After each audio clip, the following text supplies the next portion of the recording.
ഇന്നത്തെ വിപണിയിലെ ഏറ്റവും പുതിയ വിലവിവരങ്ങൾ പങ്കുവയ്ക്കുന്ന ഈ റിപ്പോർട്ടിലേക്ക് സ്വാഗതം.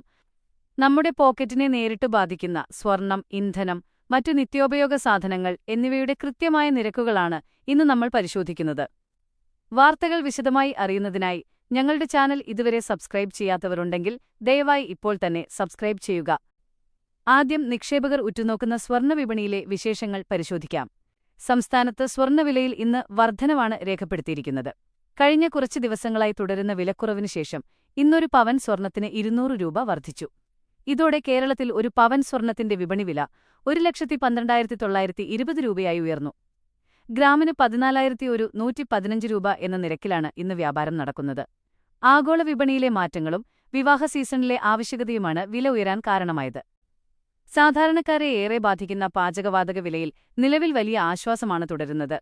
ഈ മാസത്തെ ഗ്യാസ് സിലിണ്ടർ വിലയിൽ മാറ്റങ്ങളില്ലാതെ വിപണി മുന്നോട്ടു പോകുന്നു. നിലവിൽ ഒരു ഗാർഹിക സിലിണ്ടറിന് ഏകദേശം 920 രൂപ മുതൽ 922 രൂപ വരെയാണ് കേരളത്തിലെ വിവിധ ജില്ലകളിലെ നിരക്ക്. വാണിജ്യ സിലിണ്ടറുകളുടെ വിലയിലും സ്ഥിരതയാർന്ന നിലവാരമാണ് കാണുന്നത്. വിപണിയിലെ ഇത്തരം സുപ്രധാന മാറ്റങ്ങൾ ഉടനറിയാൻ ഞങ്ങളുടെ ചാനൽ സബ്സ്ക്രൈബ് ചെയ്യാൻ മറക്കരുത്. അടുത്തതായി കാർഷിക മേഖലയിലേക്കും വെളിച്ചെണ്ണ വിപണിയിലേക്കും നോക്കാം. വെളിച്ചെണ്ണ വിലയിൽ നിലവിൽ വലിയ കുതിച്ചുചാട്ടം റിപ്പോർട്ട് ചെയ്തിട്ടില്ല. 1 ലിറ്റർ വെളിച്ചെണ്ണയ്ക്ക് ഗുണമേന്മയും ബ്രാൻഡും അനുസരിച്ച് 230 രൂപ മുതൽ 270 രൂപ വരെയാണ് ഇന്നത്തെ വില. അതേസമയം റബ്ബർ വിപണിയിൽ കർഷകർക്ക് മികച്ച പ്രതീക്ഷയാണുള്ളത്.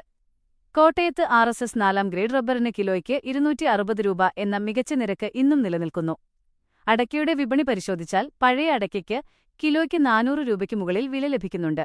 പച്ചത്തേങ്ങ കിലോയ്ക്ക് 51 മുതൽ 52 വരെ രൂപ എന്ന നിലവാരത്തിലാണ് വ്യാപാരം നടക്കുന്നത്. അവസാനമായി ഇന്ധനവിലയിലേക്ക് കടന്നാൽ സംസ്ഥാനത്ത് ഇന്നും ഇന്ധനവില മാറ്റമില്ലാതെ തുടരുന്നത് ആശ്വാസകരമാണ്.